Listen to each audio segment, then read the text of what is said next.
Assalaamu calaykum waraxmatullaahi wabarakaatuh. Kusoo dhawaada channelka Baro ICT IT. Muddo ayaan kala mashquulsanayn oo mashquul adduunyo awgeed insha Allah channelka dib ayuu u bilaaban doonaa. Waxbarashadiina halkaas ayaan kasii wadi doonaa hadduu Ilaahay yiraahdo. Maanta waa iska tijaabo casharna waa qaadan doonaa hadduu Ilaahay yiraahdo. Casharkaas wuxuu noqon doonaa dad badan ayaa i weydiiyey ama maxaan ku dhahaa waxaan jeclaystay inay ka faa'iideystaan arrimaha remote controlka qofka laga caawin karo asagoo computerkiisa jooga xaafadiisa xafiiskiisa maxaan ku dhahaa haddii ay wax qabsadaan camal halkaas in laga caawiyo servicekaas loo sameeyo like ay ka faa'iideystaan ardayda ay isku ay kala faa'iideystaan qofka dhaama in uu remote desktop u galo qofka computerkiisa soo halkaas jooga uu ka maamulo. Marka casharkaas ayaan qaadan doonaa. Waxaa la isticmaalaa kulay barnaamijyo badan, laakiin aniga waxaan isleeyahay dad badan ayaa ka sheeganayay xagga TeamViewer-ka. qofkas waa yaqaanaa TeamViewer. Halkaas dhib ayaa ka taagan oo ardayda inta badan wuxuu waa in markaas ay tiraan ay mar labaad ay isticmaalaan. Marka waxaa ka fiican barnaamijkan aan maanta idin la wadaagayo oo ah in aad isticmaashid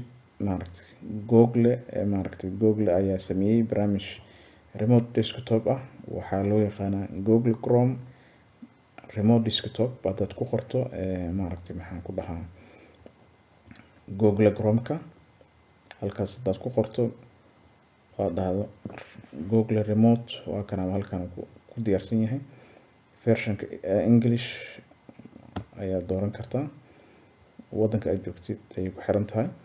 Marka TeamViewer inta badan ayaa remote-ka dadka ay caan ku yihiin in la isticmaalo, waana la gataa, waana free. Personal marka ka dhigayso waa free, laakiin dhib badan ayuu keenay maadaama hadda isticmaalka aad u batay arrimahan remote desktop hadda meel kasta lagu shaqeysto dadkana lagu caawiyo ama shaqaalaha ahaadaan ama ardayda ahaadaan. Marka kan dhib badan ayaa ka taagan oo hadda markaas waa inaad tirtaa haddana wuxuu ku leeyahay waa inaad gadataa. Marka Google ayaa sameeyay barnaamij Google Chrome desktop loo yaqaano. Waa kan remote desktop. Google ayaa iskala dan waa safe waa wax la isku hubo maadaama Google ay serverkiisa uu yahay. Marka qaabka loo soo degsado halkaas ayaad ku qoraysaa Google ayaa ku qoraysaa, kadibna page-kan ayaa ku soo baxaya. Kadib waxaa sameyn doontaa download ayaa dhigi doontaa. Kadib markuu ku soo dego accept and install ayaa leedahay. Kadibna yes, sidaas fudud yahay. Culaysna kama dhigayo runtii kama dhigayo oo kan computerkayga magaciisa soo qabsada. Laakiin kan waxaad sameynaynaa tijaabo ama PC1 ayaan bixinaynaa. Password ayaa u sameysan doontaa. Tusaalahan 1 2 3 4 5 aan iska dhahno ilaa 6 waa iska tijaabo 1 2 3 4 5 1 2 3 4 5 ilaa insha Allah xero qarsan tahay start aan leenahay. Marka online aan soo noqday waa ujeedaan PC1 online waa hadda waa remote-kiisa waa geli karaa.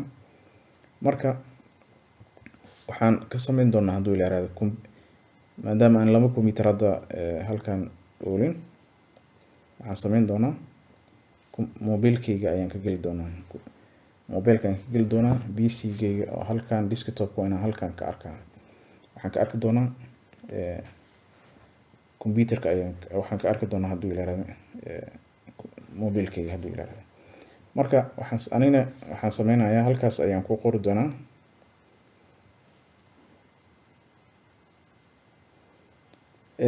inta hadda aan ku qoray ayaan ku qorayaa mobilkayga.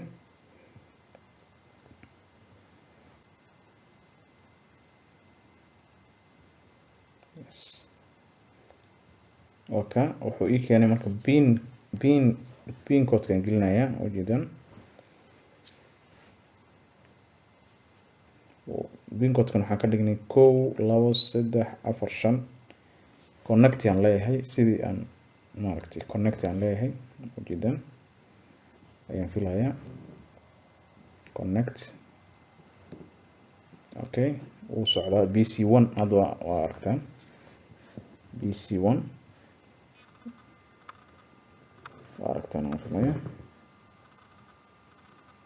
okay, PC1 ayaan klik ku leeyahay.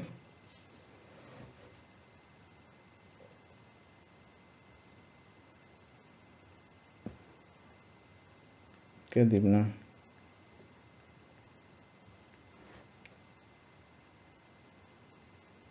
waa soo galay, waa ujeedaan anaa soo galay. marka qofka uu soo galo waxaa laga fahmayaa halkaas ayaa laga fahmaya. waa ujeedaan magaciiga ku qoran Cabdifataax Sidi Cali ayaa last name iyo maaragtay first name kaaga soo muuqanaya, ama emailka isticmaalaysa ayaa soo muuqanaya emailka. marka waxaa ku ogaanaysaa computerka in la isticmaalayo ama qof kale uu soo galay, halkaas ayaa ka isticmaalaysaa ayaa arki doontaa. marka computerkii waa kaa muujida, waxaan ka arkaa dhalada. tusaale ahaan start button aan taabanaya, meeshaas maxaa ka aragtaa start buttonkii oo soo kacay, soo ma jeedin. waxaan kicinayaa tusaale ahaan hal document camal aan iska kicino,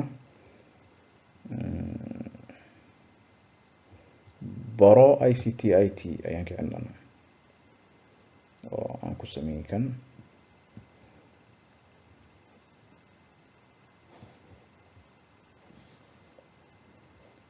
ujeedaan soo ma, intana waa ujeedaan. sorry, waa wadanikan. intana waa ujeedaan soo ma, ujeedi. okay, marka wax kasta halkaan ka kiciso halkaan ayaa ka arki doontaa. tusaale ahaan kan waa dejinayaa, halkaas uu ka degaya, soo ma jeedin. okay, marka tusaale ahaan waxaan kicin doonaa videogan.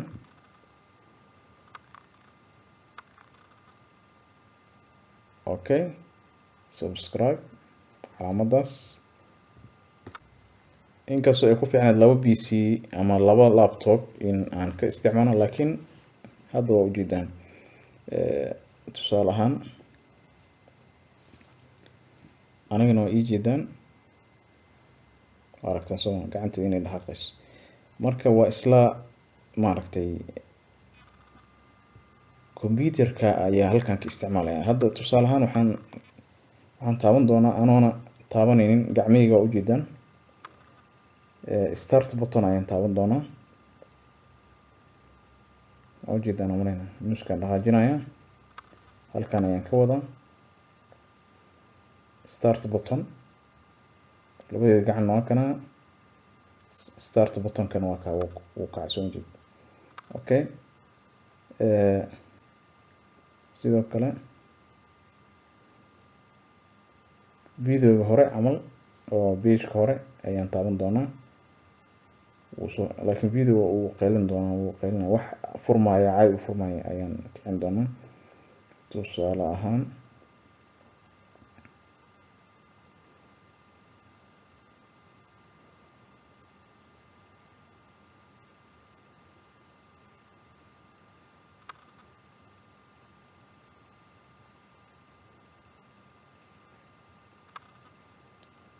sawiradaas aan kicinayna, sawiradaas.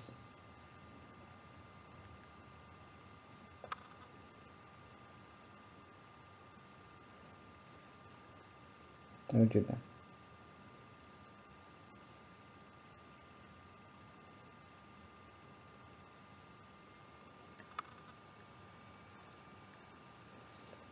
okay, marka waa isla fahnay waa ka gudbinaa. sidoo kale waxaan sameyn doonaa maaragtay isla barnaamijkii ayaan kan waa adigoo computer badan aad sameyn kartaa ilaa PC 20 oo meelo badan ayaad ka sameyn kartaa. laakiin sidoo kale ujeedada qofka tusaale ahaan qof ayaa raba in maaragtay adiga ku caawiyo, sidee maaragtay code-ka aad u siinaysaa. taas waa muhiim maaragtay si ku meel gaar qofkaas inuu code maaragtay u siiso oo ku caawiyo oo computerkaaga adoo la socoto waxa uu maaragtay ama ku sharxo ama barnaamij ku sameeyo ama waxa ku sameeyo. halka remote support ayaad tigi doontaa, halkaas tigi doontaa. kadibna waxaa maaragtay share ayaa siin doontaa screen-ka computer kale. adigana markaad rabto qof inuu markuu kuu soo diro, halkaas aad gelinaysaa contact another computer si aad computer kale maaragtay adigana aad u gasho, halkaas aad gelinaysaa. laakiin haddii adiga aad rabtid in lagu caawiyo, code-ka generate ayaa leedahay, generate code ayaad ku dhufan doontaa, code ayuu ku siin doonaa, code-kaas ayaa siinaysaa. kadibna qofkaas wuxuu tagayaa asigana sidoo kale qofka kana u diraysaa ama u yeerinaysaa sida ay ku fudud. halkaas waa ujeedaa sooma. marka asigana wuxuu gelin doonaa meeshan oo maaragtay ku qoran tahay contact to another computer, kadibna wuu soo gelayaa. adigana qof markuu kusoo siiyo, halkaas ay gelinaysaa easy ya. meeshaas ayay gelin doontaa markii code-ka qof kusoo siiyo, kadibna waa asa accept ku dhahayo, kadibna waad geli doontaa. kaasna waa fahantay. marka maanta ujeedadana barnaamijka wuxuu ahaa barnaamijkaas inaan ka faa'iidaystaan ardayda guud ahaan ummadda Soomaaliyeed meel kasta joogaan, dadka ganacsatada maaragtay ardayda dadka maaragtay raba inay qofka kala caawiyo in barnaamijkan uu isticmaalo. runtii waa Google ayaa sameysay, waana maaragtay wax la isku halayn karo oo maaragtay safe ah. kuwa kale ma xumo naftigooda, laakiin waxaan isleeyahay kan ayaa kuwa badan ayaa jira, laakiin waxaan isleeyahay kan the best. okay, assalaamu calaykum waraxmatullaahi wabarakaatu. dabcan waa xaggiina share garaynta iyo subscribe-ka mahadsanidin. assalaamu calaykum waraxmatullaahi wabarakaatu.